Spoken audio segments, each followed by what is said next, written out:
Hey, welcome again. Once again, we're here to talk about bourbon on Bourbon with a taste of military history. I'm Clem. Glad to have you back. It's been a couple weeks since I've done one of these, but I thought we'd go ahead and knock another one out, especially during this COVID time. I think we're all sipping a little bit more bourbon than normal, and I think that's a great thing. So today, we're going to talk about a couple things. Bourbon-wise, we're going to talk about a really young bourbon out of Flagstaff, Arizona, called Grand Canyon Bourbon and Whiskey. It comes from the Canyon Diablo Distillery in Flagstaff. It's pretty young bourbon, and we'll give it a try. In fact, it's really was kind of difficult for me to even find anything about it on the internet to talk about. You go to their website, and they don't even have it on their website. I will tell you this, that it's not actually made at Flagstaff. It's sourced out of South Carolina, so that's pretty much all I can tell you. We're going to taste it here in a minute, and then we're going to talk about a Civil War battle. We're going to talk about the Battle of Wilson's Creek, but we're not specifically going to talk about that battle. We're going to do something a little bit different. You may not know, I think I've mentioned this before. When I was an officer in the Army, one of the highlights of what I used to be able to do was mentor young officers, and we used to do staff rides. I talked recently on one of my episodes about my very first staff ride in 1988 when we did the Battle of Kennesaw Mountain in Georgia.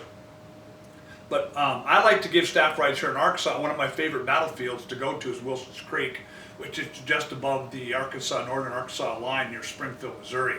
Great battle site, great park, interpreted very well. And there's a unique story there that's local to the Little Rock area here in Little Rock, Arkansas, about that battle. It's a pretty interesting read, and it's one of my favorite stories to tell my officers about when I do that staff ride. So I think though first, before we get into drinking bourbon and then we get to talking about a Civil War battle, we're going to take a little tour again in the new man cave / studio. Holy cow, have we done some work in there. You're going to be really impressed when you get ready to see what we've done. And the best thing about it is, when the next video comes out, we are moving at warp speed. And we're not moving at Enterprise speed, 3.5 warp speed. We're moving at James T. Kirk, 5 and 6 warp speed time. So it is moving along fast. In fact, this afternoon we're actually moving some furniture into my new office that we're getting ready to go see here right now. So here we are in the office. This is going to be my office. You can see the walls are done, electricity's done, lights are up. Don't worry about the ceiling fan that goes in Friday afternoon when the ceiling guys come back and finish up. But I've got a ceiling in here. Look at the ceiling. It is done. It's got some little minor things left to do that they're going to finish on the afternoon. And Hunter, if you'll come in and show up there, that's where my TV's going in. That'll go in Friday. And then the most exciting news is right here at this arch. So the stone guy has been hired, the rock has been ordered, it comes in on Tuesday, and the next video you guys see, you should see a stoned arch right here, and a beam going across here, and then the last bookcase going in, and then this office area and library will be completely finished. And then we'll be able to move in here in about a week, and I'll start construction in here. And you guys will actually be able to see where the studio man cave is starting to come together. Fireplace, bar, TVs, everything. So we're moving ahead, and it's starting to go at warp speed, James T. Kirk warp speed, Star Trek time. Let's go back and let's drink some bourbon. All right, so let's drink some bourbon. Like I told you, this is going to be brand new. In all my previous videos, I've been able to get on the web and look up a bourbon and tell you about it. Tell you what the flavors are, what the tastes are supposed to be like, see if it's won any kind of awards. With this bourbon that I've chosen today, probably picked up on my California trip to pick up my son, it's too young. It's only aged 6 months, 84 proof. And it's sourced out of South Carolina, but it's finished up in Flagstaff, Arizona at the Canyon Diablo Distillery. So let's pour a little bit, and and let's see what we got. As you can see, nice bottle, heavy. I like the heavy square bottles like this. You can see I've drank some already, but can't tell you how good that was. We're gonna do it this way. We'll see how this one goes. Put that bottle right there so the cameras can focus on it. All right, let's look at it. Not a bad color, not as dark as I normally like it, but I would not expect it to be on a young bourbon like this, young bourbon whiskey like this. Legs are not holding up very well, but there are some there. So let's see what it smells like, and I can try to tell you what it smells like to me. See, I'm getting a floral smell there. That's weird. Normally when I do these bourbons for you guys, I can't smell anything. But you know what? I'm smelling some kind of fruit too. Apricot maybe? God, I can smell banana. Surely nobody puts banana in bourbon.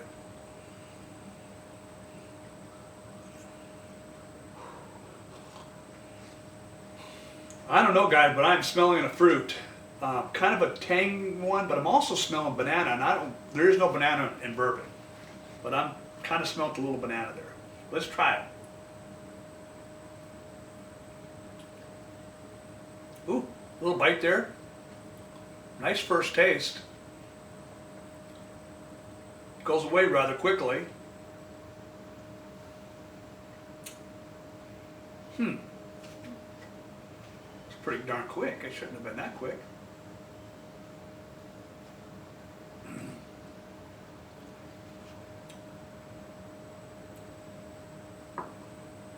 See, I like that when you take it in your mouth and it goes to the back of your throat.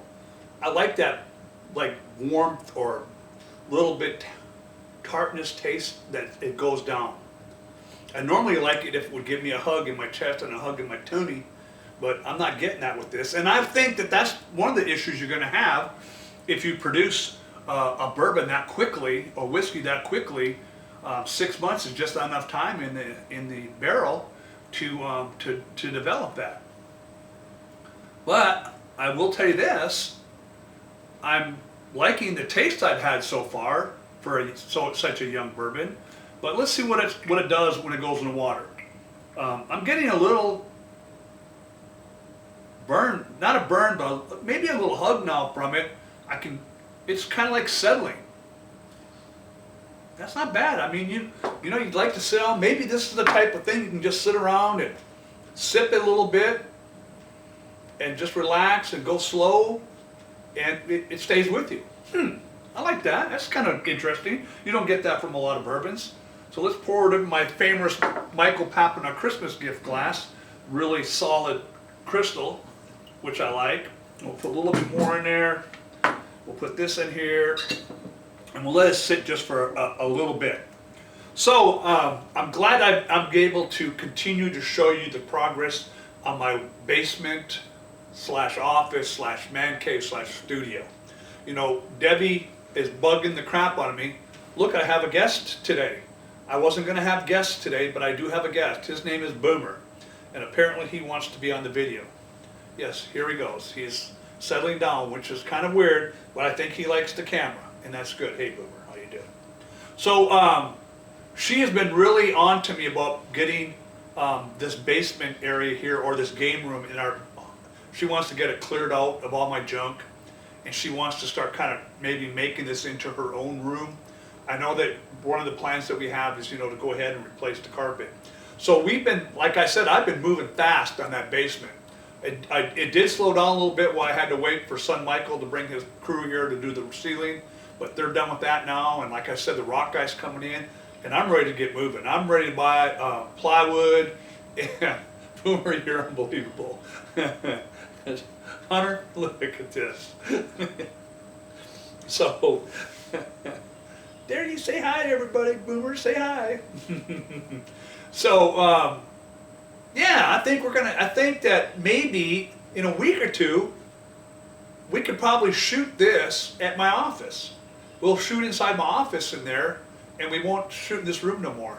And then maybe a month and a half, will be done with the new man cave slash studio just in time for football. Let's all hope that we're gonna get some football playing. All right, Boomer, are you ready to try the Boomer's going down, and we're gonna try this bourbon now and see how it tastes with a little bit of water, you know, with ice melting on it.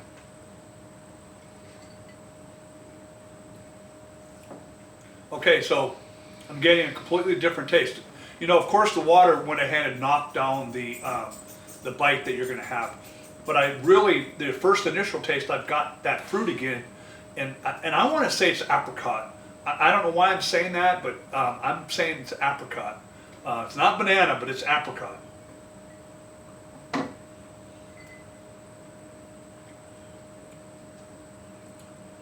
You know, there's just something else there too. It can't be the charcoal from the barrel. It can't. Maybe it's some oakish taste, a little bit. No.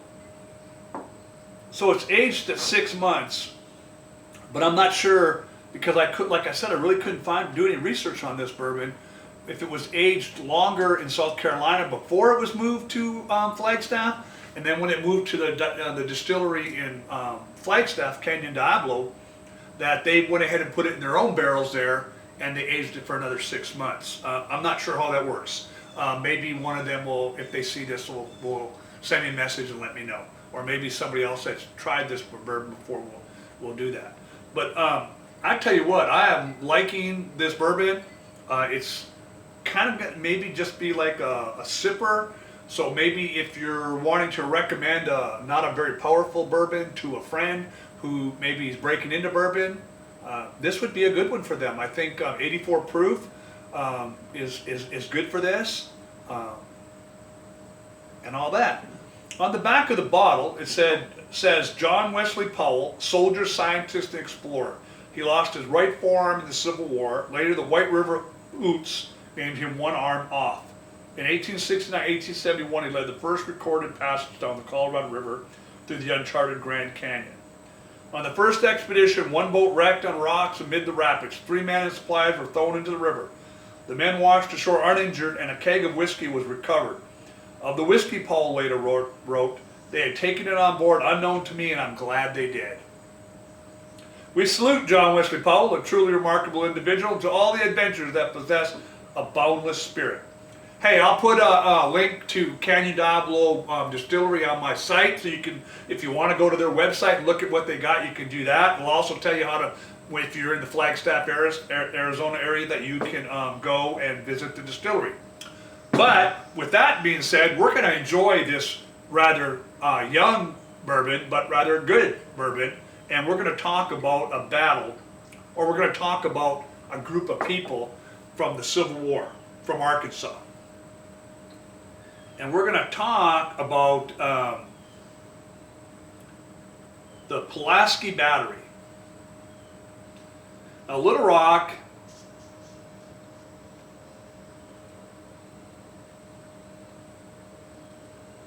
Arkansas is the main city here in the state. And of course, I don't live near. I live in a suburb near there.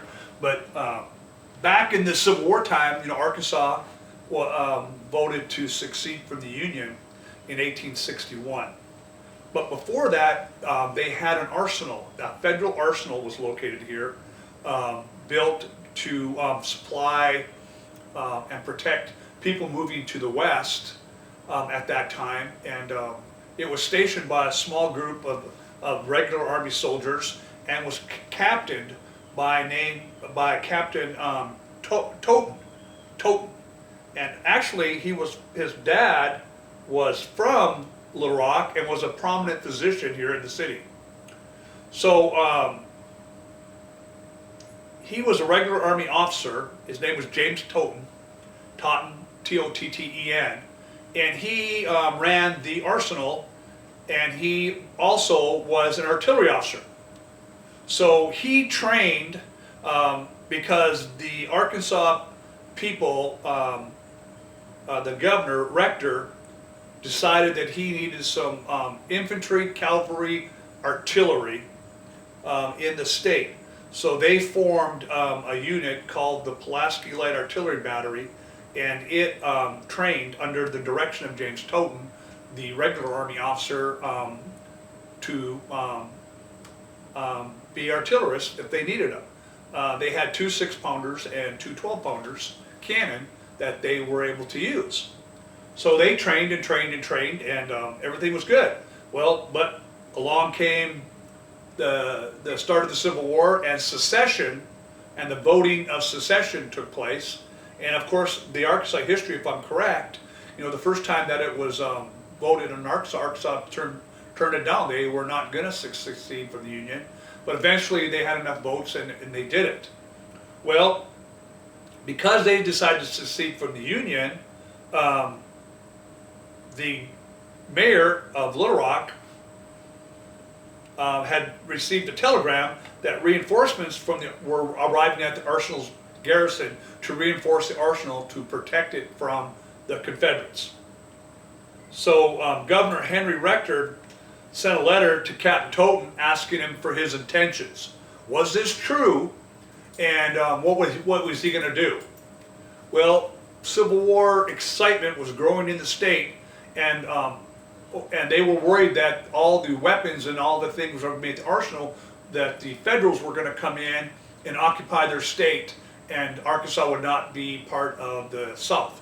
So within the state, up to 5,000 men were mustered into service and volunteered to join the Confederacy and the Arkansas militia, and they came to Little Rock to make sure that the Federals did not take the weapons and all that from the arsenal and take over their state. Well, Governor Rector knew that Captain Totten was an honorable man, but he also knew that he was a regular Army officer and that he would do everything he could in his power to defend the arsenal and the equipment that belonged to the United States government. So he sent that letter and asked him to declare his intentions. Totten responded that he had no knowledge of any kind of reinforcements at that time, and that it was his duty to follow his orders. He was personally committed, though, to avoiding a collision between the federal troops under his command and the citizens of Arkansas. So like I said, they had 5,000 people coming in. The governor and the mayor appealed to Totten and said, we do not want a battle in the city of Little Rock. We do not want you firing cannons into the city and destroying the city. Totten, being a very honorable man, realized that his position, because he knew that no reinforcements were coming, was really not one that he could maintain. Granted, he could have a battle and he probably would defend for a short period of time, but due to the fact that there was 5,000 Confederate soldiers now in the state, there's no way that he could have won that battle. So what he did was he arranged for safe conduct of the troops that were going to stay with him and to carry out what they could weapon-wise, but they were leaving the cannon and other things there. So he arranged for safe escort, and Captain Totten and his staff left and traveled to St. Louis, Missouri. The people of Little Rock were so grateful, especially the women who would have lost husbands, sons, and brothers. They actually presented him with a presentation sword because of his chivalry and all that. Well, so the Pulaski Battery was taken over, and it became, well, it was a Totten Battery, and then it now became the Pulaski Battery. And so on June 18th, the battery was ordered to move to Van Buren to shore up the northern part of the state because they were expecting an invasion of federal troops. So they went up there. They decided that they needed to move with the rest of the Confederate soldiers to the area of Springfield to meet General Lyon and his Union troops, and they decided to do that. So on the morning of August 9th, I believe it was August 9th, let me just make sure of that. Sorry about that. We're going to make sure it was August 9th, but I'm pretty sure that it was August 9th.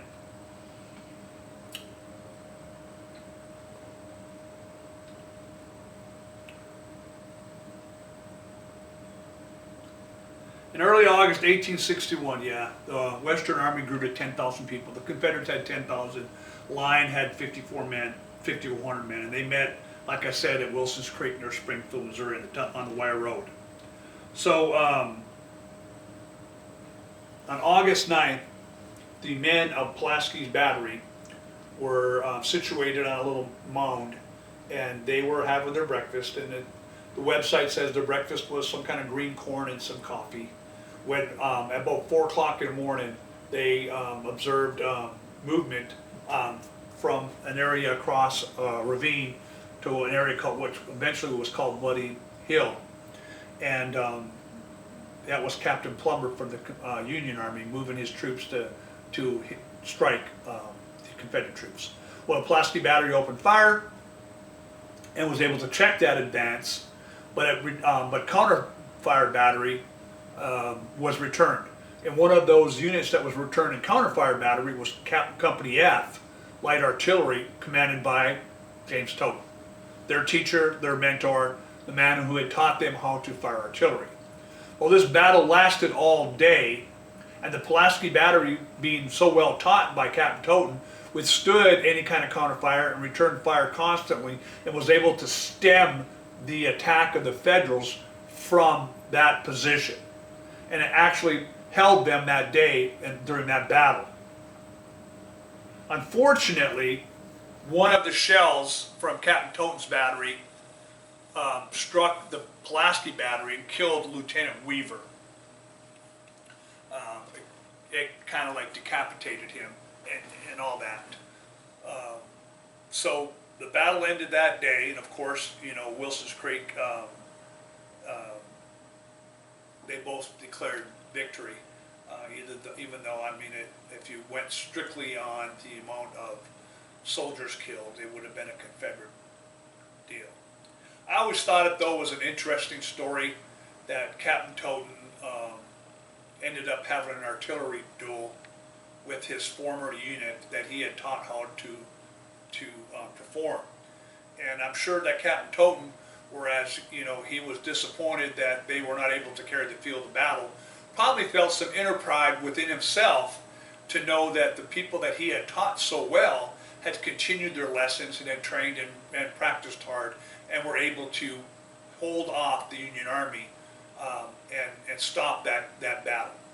So Wilson's Creek, if you ever get an opportunity to go up there, it's a great site. You can actually go to the site of Pulaski Battery where Lieutenant Weaver was killed. You can go to where Captain Toten had the F Company of his artillery from the Union, where they were at. You can go to Bloody Hill. It's a great battle site, a lot of interpretation there, a lot of good stuff. So if you get an opportunity, take a bottle of bourbon up there with you, go to Wilson's Creek Battlefield and salute all the soldiers, both north and south, who fought and died there that day at that battle. So that's it for today. I don't know which one we'll do next, but I'm real excited about the Man Cave Studio, and I'm hoping to show you more progress very soon. So keep drinking bourbon. Definitely try this Grand Canyon Bourbon. I think you'll enjoy it if you can find it. Probably not going to find it anywhere out here in Arkansas area, but if you're traveling out west, you can find it at any liquor store out west. I don't remember it being very expensive. I think I probably paid $20 or $30 for it. And it's well worth the price and well worth the drink. So keep drinking bourbon, and I'll catch you guys in the next episode of Bourbon with a Taste of Military History. Oh, if you like the video, hit like. Hit that little bell button. That will tell you when a new episode comes out. Hit share and share it with your friends. And please, I'm always looking for comments about anything, about the basement, about the bourbon, about the history. Talk to me, and I'll be glad to answer your comments. Have a great day. Thank you.